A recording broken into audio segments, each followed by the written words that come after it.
तपाईहरुले सुनिरहनु भएको सबैलाई सायद यो एउटा उहाँको नाम चाहिँ सबैलाई मुखमा सबैको मुखमा पनि झुन्डिएको चाहिँ छ। तर उहाँ को हो भन्दाखेरि र उहाँ कस्ता खालका हो भनेर चाहिँ हामीले उहाँलाई चिन्नु पर्दा उहाँलाई बुझ्नु पर्दाखेरि उहाँको चाहिँ हामीले के गर्नुपर्छ एउटा इतिहास उहाँको जीवनीहरु त्योहरु चाहिँ हामीले खताल्नै पर्ने हुन्छ। हरेक कुरालाई चाहिँ हरेक कुरा हामीले बुझ्नको लागि त्यो भन्दा अगाडिदेखि चाहिँ त्यसको मुहान कहाँसम्म थियो, जस्तै हामीले अब पानी फोहोर आयो कि सफा आयो र कहाँबाट आयो भनेर चाहिँ हामीले कुनै त्यसको मुहानसम्म पुग्नुपर्छ नि। त्यो जस्तै गरेर चाहिँ हामीले कुनै पनि एउटा साधक साच्चै एउटा भनौं न कुनै पनि बोध गरिसकेका केही भनौं एउटा साधक व्यक्तिहरूलाई चाहिँ हामीले चिन्नको लागि हामीले उहाँहरूको इतिहास नै हामीले खोताल्नु पर्ने हुन्छ, एउटा जीवनी नै हामीले हेर्नु पर्ने हुँदा रहेछ। र धेरै जनाको एउटा प्रश्न थियो कि मैले पटक पटक तपाईहरुको जुन भनौं न तपाईहरुलाई पनि थाहा छ अब फेसबुकमा शेयर गरिरहेका कुरा हो र उहाँले चाहिँ अब नेपालीमा टिबेटन लगायतमा चाहिँ एउटा प्रवचन पनि दिइरहनुहुन्छ। उहाँ चाहिँ एउटा मेरो मूल एउटा प्रमुख गुरु परम पूज्य गुरु हुनुहुन्छ ग्याब्जे डुबो रिम्पोछे। अब उहाँलाई हामीले नजिकबाट निहाल्नु पर्दाखेरि उहाँसम्म पुग्नको लागि हामीले त्यो भन्दा अगाडिको चाहिँ अब के थियो त भन्ने कुरा पहिलाको जन्मको डुबो रिम्पोछे चाहिँ कस्ता हुनुहुन्थ्यो र उहाँले चाहिँ के कस्ता चाहिँ कार्य गर्नु भएको थियो भन्ने कुरा चाहिँ हामीले तपाईहरुले चाहिँ जानिराख्नुपर्छ, चिनिराख्नुपर्छ हरेक कुराहरु। अब म उहाँकै हाम्रो अहिलेको परम पूजनीय जुन डुबो रिम्पोछे गाउँ खेण्डाको भन्दा उहाँकै चाहिँ पहिलाको जन्मको चाहिँ एउटा डुबो रिम्पोछे गेसे सेरप दोर्जे उहाँको चाहिँ के हो भने जीवनी चाहिँ तपाईहरुलाई सरलमा र छोटकरी जुन उहाँको पुस्तक पाएको छ मैले र त्यही अनुसार चाहिँ हजुरहरुलाई बताउने छु, सुन्नुस्। अब कस्तो थियो भन्ने कुरा है। डुबो रिम्पोछे गेसे सेरप दोर्जे यो भन्दा पहिलाको है, यो भन्दा चाहिँ पहिलाको अहिलेको हैन है उहाँको चाहिँ। तर अहिलेको र उहाँ पहिलेकोमा कुनै पनि फरक छैन है। अब डुबो रिम्पोछे भुटान देशका निवासी हुनुहुन्थ्यो। उहाँ चाहिँ पहिला हाम्रो यो नेपालको भन्दा पनि एउटा भुटानको हुनुहुन्थ्यो। उहाँको शुभ नाम गावाङ पल्साङ थिए। तपाईहरुले सुनेर बस्नु अनि त्यसपछि एक एक याद गर्दै जानु है। अनि उहाँले पहिले पुनाखा चेनी डाजाङमा शिक्षा ग्रहण गर्नुभयो। कहाँ गर्नुभएको रहेछ भने चेनी डाजाङमा है। पछि चाहिँ मुङथाङका डेबङ गेसे कालसङ चुन्डु नामक गुरुबाट चाहिँ शरणमा एउटा चाहिँ के हो छिसा अध्ययन चाहिँ गर्नुभएको रहेछ। उहाँको शरणमा जानु भएर भुटानका सबै प्रकारको शिक्षा अध्ययन गरिसक्नु भएपछि चाहिँ उहाँले तिब्बतको डेबुङ गुम्बामा जानुभयो र त्यहाँ उहाँले गेसे पास गर्नुभयो र उहाँले अर्को नाम गेसे सेरप दोर्जे भनेर चाहिँ के पाउनु भएको रहेछ। त्यो खालको एउटा पदावली उहाँले पाउनुभयो।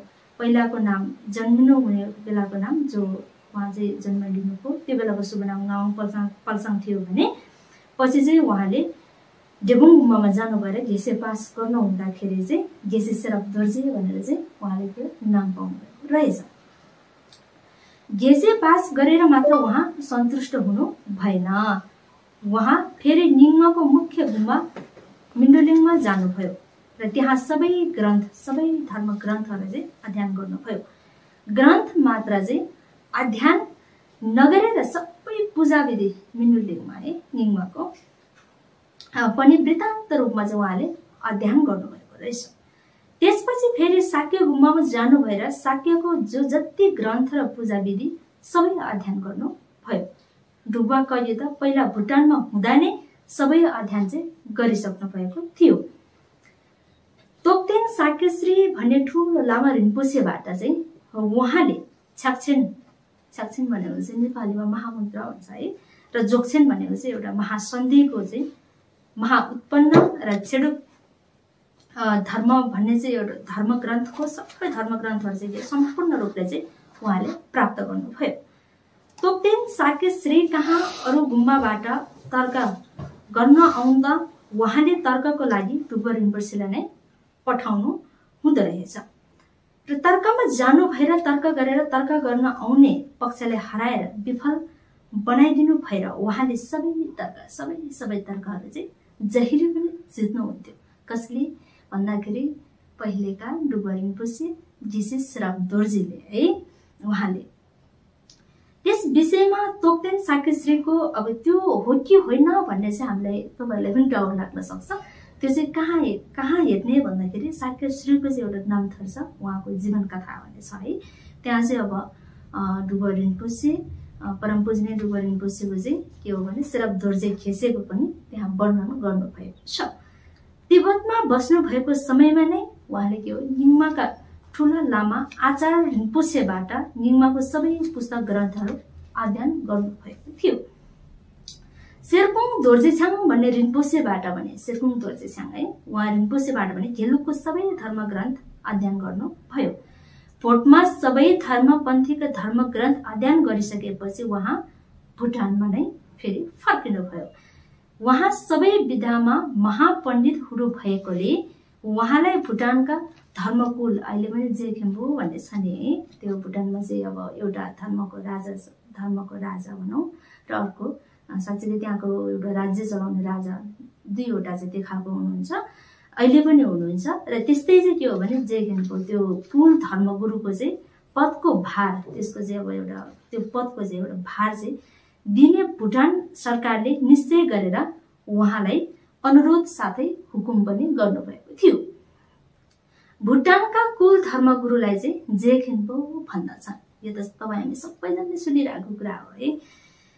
अनि जेखेम्बुको पदमा नियुक्त गर्दाखेरि चाहिँ गुम्बाका सबै लामा र सङ्घलाई चाहिँ मासुको भोजन गर्नुपर्ने नियम थियो रे त्यो बेलामा है। अब भोजन दिनुपर्ने त्यो पदमा म नियुक्ति भयो भनेर चाहिँ त्यस समयमा अहिलेको जस्तो चाहिँ त्यो बजारमा प्रशस्त त्यो मासु पसलहरू त्यस्तो किन्न त्यस्तो नपाउने चाहिँ भएको हुनाले चाहिँ 50-60 वटा जस्तो चाहिँ भेडा बाख्रा सुँगुर काट्नु पर्ने चाहिँ हुन्थ्यो। तर डुबर रिम्पोछेले चाहिँ के हो भने सम्पूर्ण प्राणी माथि चाहिँ अत्यन्त दया र करुणा गर्नुहुन्थ्यो। उहाँ प्राणी हत्याको चाहिँ जहिले पनि विरोध गर्नुहुन्थ्यो। उहाँले मासु सेवन गर्नु हुँदैन थियो।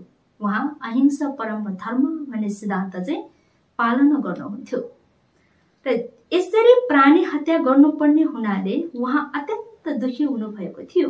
अब यस्तो धर्म सङ्कट पर्नु भएको बेलामा है त्यस्तो खालको चाहिँ एउटा धर्म सङ्कट परेको बेलामा नेपालमा अवस्थित भएका स्वयम्भू सबै यो प्रख्यात हिजोअस्ति हामी पनि गइरह्यौँ त्यो प्रख्यात चाहिँ के हो भने स्वयम्भू है स्वयम्भू स्तूप है त्यसको बारेमा त डिटेल तपाईहरुलाई थाहा छ।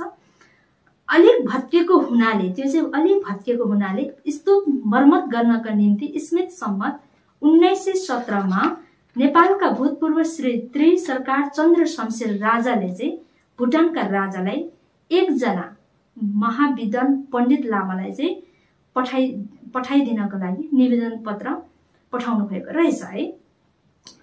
र त्यस समयमा बौद्धहरूको चाहिँ स्तूप चाहिँ मर्मत गर्नका निम्ति चाहिँ 3 देशबाट चाहिँ ठुला लामाहरू चाहिँ ल्याउने गर्थे र मर्मतको काम गर्थे। अब भुटानमा त्यस्तो ठुलो भनौँ न एउटा विद्वान पण्डितहरू त धेरै नै थियो, तर देश नघुमेकोले र अरू भाषाको त्यति राम्रो ज्ञान नभएको कारणले गर्दा अरू कोही जान नसक्नु हुँदाखेरि चाहिँ डुबर रिम्पोछे धेरै देश घुम्नु भएको र नेपालको र तिब्बतको सबै ज्ञान भएको हुनाले चाहिँ डुबर रिम्पोछे नै जानुपर्छ भनेर चाहिँ आज्ञा गर्नु हुँदा कसले आज्ञा गरे? भुटानको राजा है पहिलाको राजाले चाहिँ आज्ञा गर्नु हुँदाखेरि चाहिँ उहाँ चाहिँ खुसी साथ चाहिँ स्वीकार गर्नुभयो र जेखेम्बु चाहिँ पछ्याएर गर्नेछु भनेर चाहिँ भन्नु भएर चाहिँ उहाँ नेपालतिर चाहिँ आउनुभयो, नेपालतिर यसरी जानुभयो। स्वयम्भू स्तूप अर्थात् छोर्तेन मर्मत गरिसकेपछि स्तूपको ठी र राप्ने यो ठी भनेको चाहिँ अब एउटा पवित्र एउटा शुद्ध जलले चाहिँ छर्केर हैन त्यो गराउने र प्रतिष्ठान बनाउन प्राण प्रतिष्ठान गराउने पूजा गर्नु हुँदाखेरि चाहिँ त्यो बेलामा कसले परम पूजनीय डुबर रिम्पोछे गेसे श्राप दोर्जे उहाँले है अनि त्यसरी चाहिँ पूजा गर्नु हुँदाखेरि कहाँ स्वयम्भू चाहिँ मर्मत गर्नु हुँदाखेरि स्वयम्भूलाई चाहिँ मर्मत गरिसके पश्चात चाहिँ त्यसलाई राप्नेरठी भन्ने जुन भनौँ न प्राण प्रतिष्ठान जस्तो पूजा गर्नु हुँदा चाहिँ आकाशबाट चाहिँ रिङसेल भनेको सेतो अस्तु धातु तपाईले दर्शन पाउनु भइसक्यो भने छ। त्यसको चाहिँ के हो भने वर्षा भएको थियो, आकाशबाट त्यो पानी तल झरेको हुन्छ त्यो जस्तै चाहिँ के हो वर्षा भएको चाहिँ थियो, वर्षा भयो। त्यो रिङसेलहरू चाहिँ के हो दर्शन चाहिँ एकजना चाहिँ उहाँकै चेला है हाम्रो के भन्छ परम पूजनीय डुबर रिम्पोछे गेसे सेरप धुर्जेका चाहिँ चेला गार्सेक छेवाङ भन्ने चाहिँ एकजना हुनुहुन्थ्यो।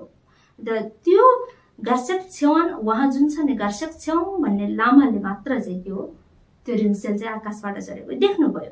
उहाँले रिङसेलको वर्षा भयो भनेर भन्दा पनि कसैले नदेख्दाखेरि अब सबैले त्यहाँ त्यत्रो धेरै मान्छे हुन्छ हैन पूजापाठ गराउँदाखेरि अब त्यो गभर्नमेन्टले नै अर्गनाइज गरेको हो त्यसले गर्दाखेरि धेरै मान्छे हुन्छ र त्यो हुँदा पनि अरू कसैले नदेख्दाखेरि चाहिँ उहाँको एउटा चेला हुनुहुन्थ्यो रिम्पोछेको उहाँले चाहिँ के हो भने त्यो रिङसेल चाहिँ आकाशबाट चाहिँ झरेको देख्नुभयो र उहाँले अरूलाई भन्नुभयो अरू कसैले पनि देख्नु भएन हैन।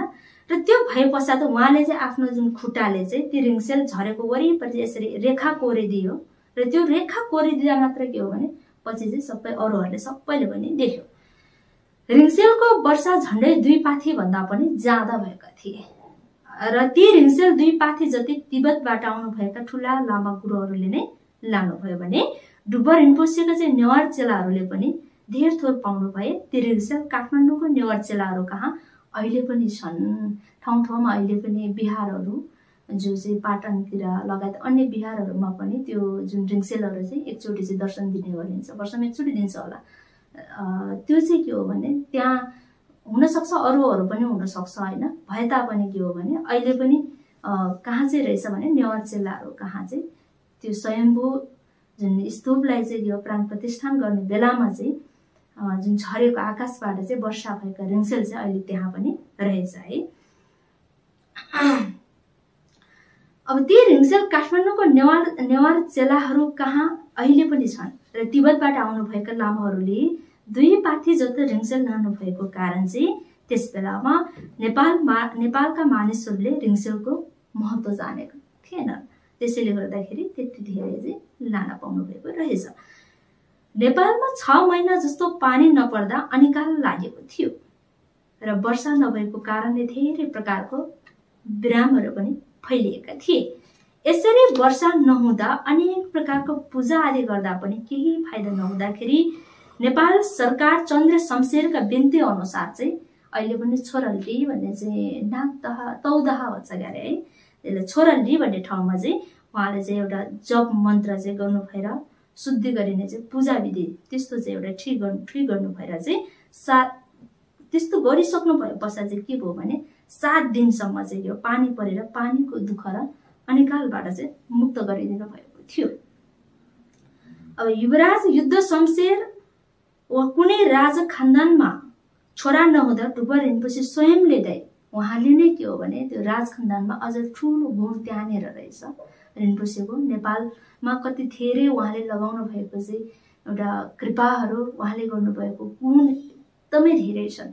त्यसमध्येमा पनि राज खानदानमा चाहिँ जुन युद्ध शमशेर लगायत अरू राज खानदानमा पनि चाहिँ छोरा नहुँदाखेरि डुबर रिम्पोछे स्वयंले नै त्यो 1 लाख तारा देवी भनेर चाहिँ ढोलमा भनेर चाहिँ सबैले चाहिँ अब प्रार्थना गर्ने गरिन्छ। उहाँले चाहिँ तारा देवी उहाँको चाहिँ के हो भने पूजा र स्तुति गरिदिनु भएर नै छोराको चाहिँ जन्म भएको रहेछ। यो एकदमै ठुलो गुणहरू लाउनु भएको रहेछ हैन। तर पनि अहिलेसम्म के हो उहाँहरू लुप्त हुनुहुन्छ। डुबर रिम्पोछे को हो त्यो मान्छेले थाहा पनि छैन, तर नाम सुनिएको छ र कस्तो छ भनेर पृष्ठभूमि चाहिँ प्रायलाई कमै थाहा हुन्छ हैन। र त्यसपछि नेपाल सरकार युद्ध शमशेरका फुफू पनि उहाँको युद्ध शमशेरको फुफू पनि चाहिँ कोर रोग लागेर अनेक प्रकारको औषधि गर्दा पनि निको नहुँदाखेरि चाहिँ परम पूजनीय डुबर रिम्पोछे गेसे सेरप धुर्जेले चाहिँ ठिक गर्नु हुँदाखेरि चाहिँ के भएको रहेछ त्यो सबै विभिन्न त्यो औषधिहरू जति पनि औषधिहरू पाउने जति के चाहिँ गरेन होला हैन। अब युद्ध शमशेर जस्तोको फुफू त्यो बेलाको राजाको फुफू राज खानदान हैन, त्यसले गर्दा पनि विभिन्न उपाय गर्दा पनि चाहिँ त्यो निको नभए पश्चात चाहिँ रिम्पोछेले चाहिँ एउटा ट्री गर्नु भए पश्चात निको भएको रहेछ। अब त्यसरी चाहिँ निको हुँदाखेरि सरकार चाहिँ एकदमै प्रसन्न भएछ, एकदमै खुसी भएको रहेछ। उहाँहरू खुसी भएर चाहिँ रिम्पोछेले के भन्नुभएको छ भने हजुरलाई के चाहिन्छ भन्नुहोस् न भनेर चाहिँ सोध्नु हुँदाखेरि परम पूजनीय रिम्पोछेले यस्तो भन्नुभएको छ, मलाई मेरो गुम्बामा बत्ती बाल्नु सहायता गरिदिनु भएको हुन्छ भनेर चाहिँ नेपाल सरकारले बिन्ती चढाएको रहेछ। हुन त उहाँले त्यो बेलामा जति जे जस्तो मागे पनि चाहिँ उहाँले प्राप्त गर्नुहुन्थ्यो, किनकि सरकार जुन हुनुहुन्थ्यो त्यो बेलामा र उहाँहरूलाई धेरै गुण गरिसक्नु भएको थियो, धेरै कृपा गरिसक्नु भएको थियो उहाँले, जसको कारणले सरकारले नै हजुरलाई के चाहिन्छ भन्दाखेरि उहाँले यो चाहिन्छ भनेर भन्नुभएको भए यो सबै चिजहरू उहाँले जे माग गर्नुहुन्थ्यो त्यो उहाँले चाहिँ प्राप्त गर्नुहुन्थ्यो। तर पनि उहाँले के भन्नुभयो भने अरू केही नभइकन चाहिँ वर्षमा एकचोटि चाहिँ मेरो गुम्बामा चाहिँ बत्ती बाल्नको लागि सहायता गरिदिनुहोस् न भनेर मात्र चाहिँ त्यति सानो एउटा बिन्ती चढाउनु भएको रहेछ। त्यसबेला उहाँले जे जस्तो माग्नु भएको भयो भने प्राप्त त हुने थियो नि हैन, तर उहाँ एक चाहिँ के हो भने सिद्ध, एकदमै सिद्ध गरिसक्यो एउटा योगी, एउटा साधा हुनुभएको कारणले चाहिँ केही कुरोमा पनि लोभ गर्नु भएन हैन। अरू भएको भयो नि अब त्यो ठाउँमा अहिलेको सिचुएसनमा, अहिलेको अवस्थामा पनि त्यस्तो केही भइदिएको त्यस्तै खालको चाहिँ एउटा चलेको थियो भने त अरूले भएको भए माग्थ्यो पनि होला नि हैन। तर पनि उहाँलाई कुनैमा पनि के हो लोभ लालच केही पनि थिएन कि। अनि रिम्पोछेले चाहिँ यो बत्ती बाल्ने सहायताका बारेमा चाहिँ नेपाल सरकार युद्ध शमशेर स्वयंले पनि चाहिँ के हो नेपालको संविधानमा चाहिँ लेखिराख्नु भएको छ भने पहिलाको पुरानो हामीले साँच्चैको त्यो संविधान लेखेको कुराहरू पल्टाएर हेर्ने हो भने अवश्य पनि हामीले पनि भेटाउन चाहिँ सकिन्छ। नेपाल सरकारले अहिले पनि रिम्पोछेका नेपाल सरकारको त्यो जुन भनौँ न त्यस्तो खालको चाहिँ अब नेपाल सरकारको चाहिँ एउटा संविधानमा नै के हो भने अब बत्ती बाल्ने सहायता गर्छु भनेर चाहिँ एउटा लेखिएको रहेछ भने रिम्पोछेको यो खालको चाहिँ जति पनि लीला गर्नु भयो नि त्यो सबै अझ पनि हामीले यदि विश्वास लागेन त्यो प्रतिको हामीलाई भनौँ न कुनै पनि अब यो चाहिँ त्यस्तो छैन भने चाहिँ अझै पनि तपाईँ हामीले चाहिँ खोजेर कहाँसम्म चाहिँ खोज्न सकिन्छ वृत्तान्त रूपमा अझै पनि सिंहदरबारमा अहिले पनि चाहिँ हामीले त्यहाँ गएर चाहिँ पढ्न पाइन्छ है। त्यहाँ छ सबै अवशेष, अझै पनि के चिजहरू त्यहाँ छन्, त्यहाँ गएर हामीले हेरेर पढ्न पनि पाइन्छ है। र नेपाल सरकारले अहिले पनि रिम्पोछेको अहिले आजसम्म पनि के हो रिम्पोछेको चाहिँ अहिले पनि 4वटा गुम्बामा चाहिँ बत्ती छेमे बाल्ने चाहिँ वार्षिक अनुदानहरू चाहिँ दिनुहुन्छन्। जब सरकार हुनुहुन्जेलसम्म चाहिँ पक्कै पनि यो दिनुहुन्थ्यो होला, अहिले चाहिँ के छ हैन। तर जब सरकार जो राज्य गर्ने राजाहरू हुनुहुन्थ्यो त्यो सम्मको अवस्थामा चाहिँ त्यहाँ अनुदान चाहिँ दिने गर्नुहुँदो रहेछ। काठमाडौँबाट रिम्पोछे केरोङ भन्ने जग्गामा पाल्नुभयो। केरोङ नेपाल र भोटको सिमाना पर्छ रे है। केरोङ भन्ने सुनेको पनि छ, सायद अब कसैको त जिल्ला नजिक नै पर्छ पनि होला। र केरोङमा चाहिँ केरोङ झो भन्ने चाहिँ एउटा छ अरे, त्यो चाहिँ के हो आर्य अवलोकितेश्वर चाहिँ त्यहाँ चाहिँ के हो भने केरोङ झो भन्ने चाहिँ एउटा आर्य अवलोकितेश्वर चेन्नईजीको चाहिँ के हो जुन उहाँको चाहिँ स्वयं उत्पन्न भएको चाहिँ त्यहाँ छन् रे। त्यहाँ केरोङ झोको अघि बस्नु भएर चाहिँ सङ्चे मोलम भनेको छ हैन। यो केरोङ झो जुन आर्य अवलोकितेश्वर स्वयं उत्पत्ति भएको उहाँको चाहिँ अगाडि बस्नु भएर चाहिँ भद्राचार्य चाहिँ प्रणिधान राजा भन्ने एउटा मल्लम छ, एउटा प्रणिधान छ हैन। त्यो चाहिँ 1 लाख पाठ गर्नु भयो रे उहाँले। यसरी 1 लाख चाहिँ उहाँले प्रणिधान मलम गर्दाखेरि चाहिँ केरोङ झोको अनुहारबाट जो चाहिँ अब केरोङ झो भन्ने चाहिँ एउटा जुन आर्य अवलोकितेश्वरको चाहिँ एउटा मूर्ति भनौँ हैन स्वयं उत्पत्ति भएको उहाँको चाहिँ अनुहारबाट चाहिँ अमृत भन्ने तुलसी भन्छन् नि, त्यो अमृत चाहिँ त्यसरी चाहिँ झरेर चाहिँ केरोङका मानिसहरू सबैले पिउन पाएका थिए। यो एकदमै आश्चर्य लाग्दो। साँच्चीकै उहाँ यदि सिद्ध योगी सिद्ध हुनुहुने थिएन भने यो हुने पनि थिएन, तर त्यस्तो भएको रहेछ हैन। अनि यस्तो अचम्मको लीला भयो र डुबर रिम्पोछे केरोङबाट तिब्बतमा जाने विचार गर्नुहुँदा केरोङ झोले चाहिँ उहाँ डुबर रिम्पोछे अब केरोङबाट पनि अब तिब्बततिर चाहिँ फर्किन लाग्नु हुँदाखेरि चाहिँ त्यो मूर्ति आफै नै बोल्नु भयो कि त्यो स्वयं आफैले नै बोल्नु भयो, तिमी भोटमा गएर केही फाइदा हुँदैन भनेर उहाँले नै त्यो मूर्ति स्वयंले बोल्नु भएको छ। त्यो सायद अहिले पनि होला है। तपाईँ हामीले खोजी यदि तपाईँहरू त्यहाँ नजिक वार पार छ भने केरोङ झोलाई चाहिँ जसरी भए पनि चाहिँ तपाईँहरू पनि अहिले दर्शन गर्न चाहिँ जानु होला, दर्शन गर्नु होला हैन, पूजापाठ गर्नु होला है, मोलम गर्नु होला। सम्पूर्ण प्राणी आफू लगायत सम्पूर्ण प्राणीहरू चाहिँ यो बुद्धत्व प्राप्त गर्न सकोस् भनेर प्रार्थना गर्नु होला है। सबैले धर्म गर्न पायोस्, धर्म गर्न मन लागोस् भनेर प्रार्थना गरिदिनु होला।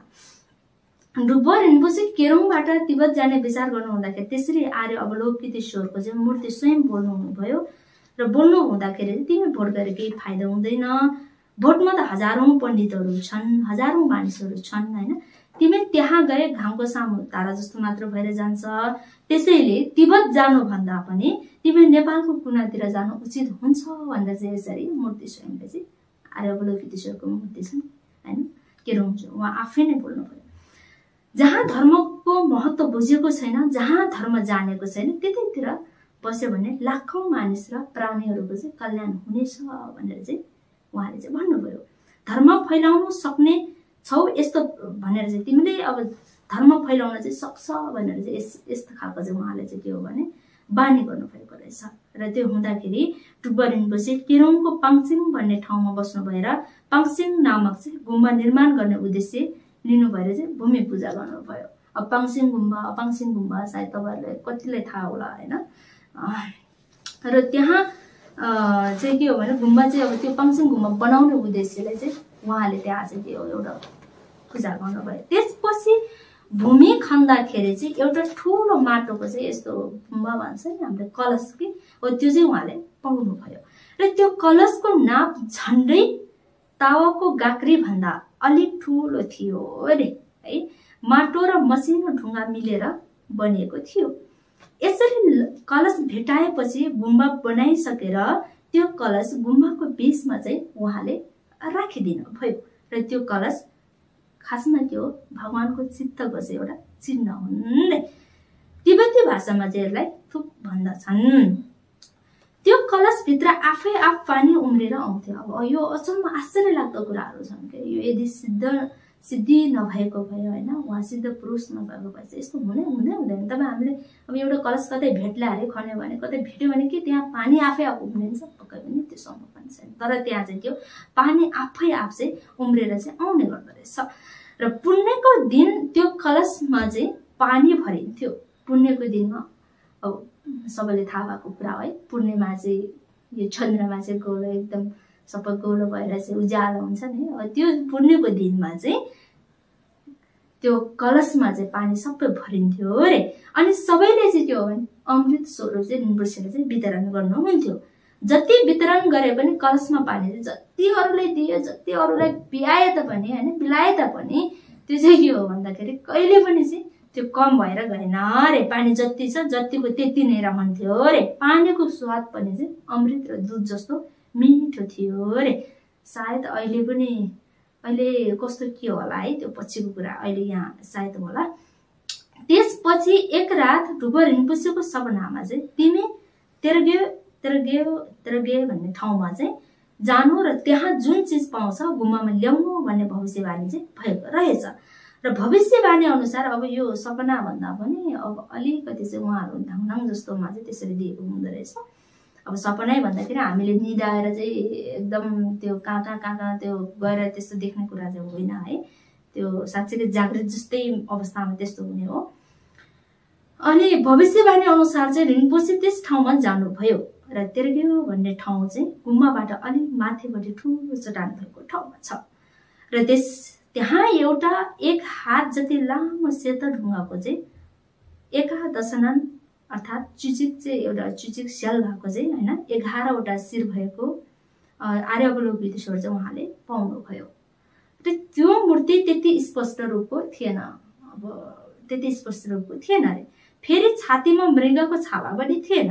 गुम्बामा राख्नु भएर उहाँले ठिक गर्नुभयो। ठिक गर्दै गर्दाखेरि चाहिँ पूजापाठ गर्दा मृगको छाला पनि छातीमा उत्पन्न भयो र त्यस मूर्तिबाट अमृत र धुजी झर्थे रे। र ढुङ्गाको मूर्ति पाउनु भएको भगवान बुद्धको चाहिँ एउटा काय हो, उहाँको कुको चिन्ह हो रे। उहाँले पहिला थुक्को पाए, त्यसपछि पाउनु भयो, त्यसपछि कुको पाउनु भयो है। र केरोङ पाङसिङ गुम्बामा चाहिँ मणि ढुङ्गुर, मणि हुन्छ नि हामीले बौद्धतिर स्वयम्भूतिर हामीले त्यो गुमाउँछ है, त्यो मणि ढुङ्गुर चाहिँ बनाउनको निम्ति ओम भन्ने पद्मे हुम भन्ने अक्षर अचम्मले आफै नै चाहिँ के हो भने उहाँले बनाउनु नपर्ने आफै चाहिँ चक्र जस्तै गरेर चाहिँ त्यसरी छापिएर गयो रे। यसरी मणि मन्त्र छाप्दा काठको माथिल्लोपट्टि चाहिँ मणि खोलो वरिपरि दर्शन भएर त्यो छाप्दाखेरि चाहिँ काठको वरिपरि माथि चाहिँ मणि खोलो दर्शन भएर आफै चाहिँ त्यो चाहिँ आफै चाहिँ घुमेर बस्थ्यो रे। मणि मन्त्र छाप्ने सबैजनाले दर्शन पाए। यस्तै धेरै अचम्मको दृश्य हुँदै मणि ढुङ्गुरको निर्माण गर्नु भयो। त्यो मणि ढुङ्गुर पुण्यको दिनमा आफै घुमिरहन्थ्यो रे। यो अब अचम्मका चिजहरू हैन, असम्भव के पनि छैन, तर कस्तो हुनु पर्यो भने पूर्ण के हो भने शुद्ध हुनु पर्यो, सिद्धि हुनु पर्यो के हैन। त्यस्तोहरू हामीले हुनको लागि चाहिँ त्यस्ता खालको चाहिँ एउटा अचम्मको एउटा आश्चर्य चिजहरू चाहिँ हामीले यो त कुनै बनावटी कुनै जादु कुनै पनि त्यो इन्द्रजाल अनेकौं विभिन्न पढेर चाहिँ त्यो जादु देखाएर अरूले छल कपट गर्ने जस्तो होइन। यो चाहिँ धेरै वर्ष उहाँ एउटा साधना गरेर शुद्ध गरेर आफूमा भएको चाहिँ एउटा क्लेशहरू पापहरू सबै क्लेश आवरण पाप आवरण त्यसको वासना सबै कुराहरू चाहिँ आफूले पूर्ण शोधन नभए पनि त्यो शोधन भएर गएर चाहिँ त्यसपछि ज्ञान गुणहरू चाहिँ युक्त हुँदै उहाँको चाहिँ एउटा भनौँ न एउटा प्रज्ञाको आँखा खोलेर हैन, त्यो चक्षु चाहिँ एउटा खोलेर चाहिँ उहाँले अब एउटा चित्तको स्वभावलाई अब साक्षात्कार गर्न अब पूर्ण नभए तापनि त्यस्तो अवस्थामा पुग्ने एउटा शुद्ध भइसकेको शुद्ध केही मात्र हामीभन्दा धेरै शुद्ध बनाउनु हैन, त्यस्तोले मात्र चाहिँ यस्तो हुन सक्छ है। यो पाङसेङ गुम्बा अहिले चीनको अधीनमा गएको छ अरे। अब यो तिब्बत र चीनको त थाहा भएकै कुरा हो त हामीलाई हैन, आक्रमण भएर पनि चीनले चाहिँ तिब्बत कब्जा गरेको। यसरी चाहिँ मणि ढुङ्गुर स्थापना गर्नु भएर अनेक प्रकारको राम्रो चिन्ह भएको चाहिँ त्यस्तो खालको जुन आफै चाहिँ त्यो मणि ढुङ्गुर बनाउँदै गर्दा त्यो काठमा आफै छाप्नु, त्यो चक्र पछि यसरी आफै आउनु कि छाप्नु है, त्यो चाहिँ एउटा कुसुङ थुक भन्छ नि, यो चाहिँ सुङको चाहिँ एउटा प्रतीक हो रे कुसुङ है। भगवान बुद्धको वाक्यको चिन्ह के उहाँले पहिला एउटा चित्तको हैन, त्यसपछि कायको, त्यसपछि वाक्यको भएकोले गर्दा हुन्। यसरी डुबर रिम्पोछेले कुसुङ थोक कायवाका चित्तको चाहिँ चिन्ह चाहिँ पाउनु भएको हो रे। यो गुम्बामा भएको माटोको कलश वा बुम्बा र मणि ढुङ्गुर चिनियाले सबै नष्ट गरिदियो रे हैन। र मणि ढुङ्गुर भत्काउँदा र त्यो भित्रको मणि मन्त्र निकालेर आगोमा जलाउँदा आकाशमा अष्टमङ्गल प्रसिद्धागिएर बाजाको ध्वनि भएको सबैले दर्शन गर्न र सुन्न सके रे। सेतो ढुङ्गाको मूर्ति अहिले नेपालको डुबर रिम्पोछेको गुम्बामा दर्शन गर्न सक्छन्। अहिलेको हुनुहुन्छ हाम्रो परम पूजनीय गाउँखेन्द्र डुबर रिम्पोछे, उहाँको गुम्बामा चाहिँ दर्शन गर्न हामीले पाउने रहेछ है।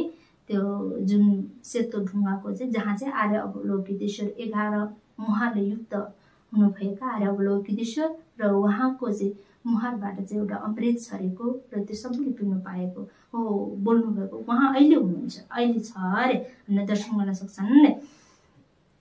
डुबर रिम्पोछेका गुम्बादेखि एक दिन पैदलको बाटो टाढामा केरोङ गेम्बाकर भन्ने चाहिँ गुरु रिम्पोछेको तीर्थस्थान छ अरे है। र त्यस ठाउँमा पानीको अत्यन्त दुःख थिए र डुबर रिम्पोछे त्यहाँ पाल्नु भएर त्यो चाहिँ त्यस्तो जुन पानीको अभाव भएको चाहिँ एउटा गुरु रिम्पोछेको तीर्थस्थल रहेछ। केरोङ चाहिँ गेम्बा भन्दो रहेछ, गेम्बा रहेछ खासमा। अनि डुबर रिम्पोछे त्यहाँ पाल्नु भएर चाहिँ 100 न्युङ्ने 100 के हो 100 पटक चाहिँ के हो न्युङ्ने भनेपछि एउटा उपवास अर्थात् मौन व्रत भनौँ, मौन व्रत उपवास चाहिँ उहाँले राख्नु भएको रहेछ। यसरी 100 न्युङ्ने चाहिँ सकेपछि त्यहाँ त्यो ठाउँमा चाहिँ आफै चाहिँ के हो पानी उम्रेर आयो रे। र अहिले पनि त्यही उम्रेको पानी यहाँका मानिसहरूले पिउँदैछन्। र त्यस गुम्बामा रिम्पोछेले तोर्मा गर्दा पनि टिङ्सा भन्ने चाहिँ त्यो सानो यसरी त्यो सुरहरू गर्दाखेरि हैन विभिन्न पूजाहरूमा चाहिँ त्यो युज गर्ने गरिन्छ, प्रयोग गर्ने गरिन्छ, यसरी बजाउने सानो सानो गोलाको हो। त्यो चाहिँ त्यो सानो झ्याली जस्तो हुन्छ है। त्यो चाहिँ के हो भने रिम्पोछेले तोर्माहरू गर्ने अथवा पूजाहरू गर्नु हुँदाखेरि चाहिँ त्यो आफै चाहिँ आफै त्यो अरूले बजाउने रिम्पोछेले नि बजाउन पनि आफै बज्ने के त्यसरी चाहिँ बस्थ्यो। त्यो तिङ्सा अहिले उहाँको अवतार ड्रुप रिम्पोछे कहाँ छन् रे।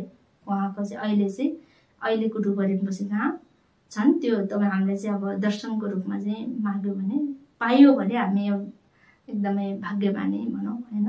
हामी एउटा पुण्य छ भने पुण्यवान अलिकति पुण्य गरेको छ भने पक्कै पनि हामीले त्यो सुनाम राम्रो छ भने पाउँछौँ पनि होला।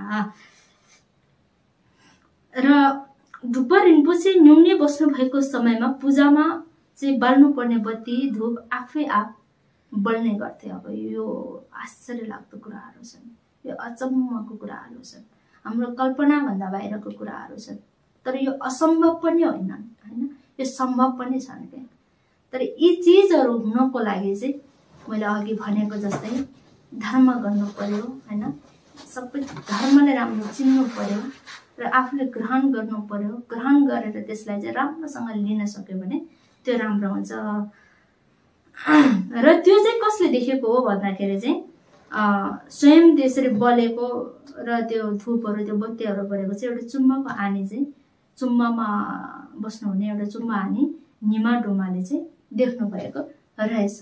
त्यसैले हामीले चाहिँ भनौँ न हरेक कुराहरू हरेक चिजहरू चाहिँ हामीले यो होइन होला यो यस्तो होला भन्नुभन्दा पनि त्यो चिज हामीले चाहिँ त्यतिसम्मको चाहिँ हामीले साँच्चीकै हो भन्ने आभाससम्म गर्नको लागि पनि तपाईँ हामीले पनि यो आफूमा भएको चाहिँ हामीले त्यो होइन होला यो झुटो होला भन्ने मिथ्याहरू चाहिँ हामीले त्यो बनाइरहने त्यो उब्जाइरहने गराइरहने त्योहरू चाहिँ के हो त भने हामी भित्रै भएका क्लेशहरूले गर्दा यान्तले गर्दा नै त्यो चिजहरूलाई चाहिँ हामीले त्यस्ता बनाइरहेको त्यस्ताहरू चाहिँ हामीले आभास भइरहेको हुन्छन् होइन। त्यसैले गर्दाखेरि हामीले यो साँच्चीकै यो त अब हामीले उहाँको चाहिँ उहाँले गर्नुभएका उहाँका जीवनमा भएका चाहिँ कुराहरूलाई चाहिँ हामीले यहाँ भनिरहेका कुरा योबाट हामीले के प्रेरणा लिने भन्दाखेरि तपाईँ हामी पनि त्यो जस्तै हुनसक्छ होइन।